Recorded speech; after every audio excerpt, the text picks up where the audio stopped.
Barrister Nath Pai जे कोकणातले अत्यंत नामवंत असे वक्ते आणि खासदार होते आणि पंडित नेहरू ज्यांचं भाषण ऐकायला थांबायचे हे कोकणचे खासदार बॅरिस्टर नाथ पै होते. हा त्यांनी त्यांचा अपमान केलाय का की ते बाकं बडवायचे? मधु दंडवते कोकणातून निवडून गेले, मंत्री नंतर झाले. ते मधु दंडवते असतील, मधु लिमये असतील, असे अनेक लोक खासदार झाले. त्यांनी या देशाचे प्रश्न मांडले, आपल्या भागाचे प्रश्न मांडले. हे काय बाकं बडवणारे खासदार होते? फक्त लोचटगिरी करून 10 पक्षांतर करून मंत्रीपद भोगणं हा विकास?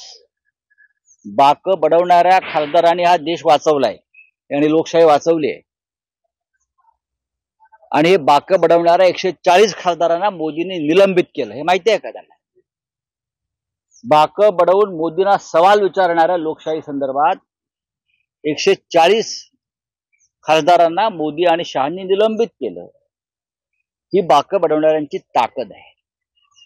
बॅरिस्टर नाथ पै हे त्याच कोकणातून सातत्यानं निवडून येत होते आणि पंडित नेहरूंच्या आणि इंदिरा गांधींच्या नेतृत्वाखालील सरकारला आपल्या भाषणानं घाम फोडत होते.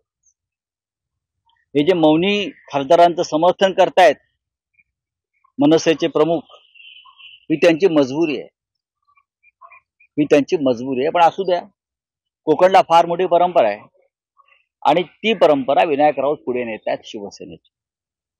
कोकणला बॅरिस्टर नाथ पै असतील, मधु दंडवते असतील, सुधीर सावंत सुद्धा चांगल्या प्रकारे लोकसभेत काम करत होते. भले बाकं बडवत असतील, पण त्यांनी जी भूमिका अनेकदा वारंवार घेतलेल्या आहेत त्या महत्वाच्या आहेत. बॅरिस्टर नाथ पैनी बाकं बडवून बेळगाव, कारवार, मुंबईसह सीमा भागाचे प्रश्न हे संसदेमध्ये मांडलेले आहेत. मधु दंडवत्याने बाकं बडवून कोकण रेल्वे कोकणमध्ये आणलेली आहे. भ्रष्टाचारावरती हल्ले केलेले आहेत. थोडंसं आत्मचिंतन, थोडा अभ्यास केला वेळ काढून तर अनेक गोष्टी समजतात.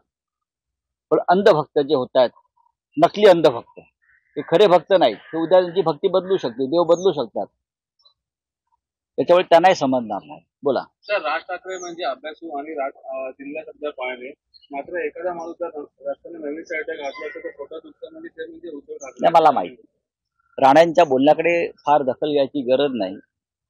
राणे कोकणात आहेत, पराभूत होत आहेत आणि पराभूत होताना त्यांचा हा जो काय कावा चाललेला आहे तो तुम्हाला 4 जूनला कळेल. त्यांच्यावरती फार बोलण्याची गरज नाही. मी कोकणच्या खासदारांचा ज्यांनी काल अपमान केला त्यांच्याविषयी बोललो आणि जे विनाशकारी प्रकल्पांचं समर्थन करतात त्यांच्याविषयी बोललो. खरं म्हणजे मोदी शहांनी जे महाराष्ट्राचे प्रकल्प पळवून नेले त्याच्यावरती नारायण राणेंनी एकदा तरी तोंड उघडलं का? बाकं बडवायचं सोडा हो, मुंबईतले प्रकल्प नेले, महाराष्ट्रातले अनेक प्रकल्प नेले, महाराष्ट्राची लूट चालू आहे सध्या, त्याच्यावरती राज ठाकरे, नारायण राणे या जोडीने एकदा तरी तोंड उघडलंय का? हे स्पष्ट करावं ना. मराठीत झालं सगळं, संपला विषय.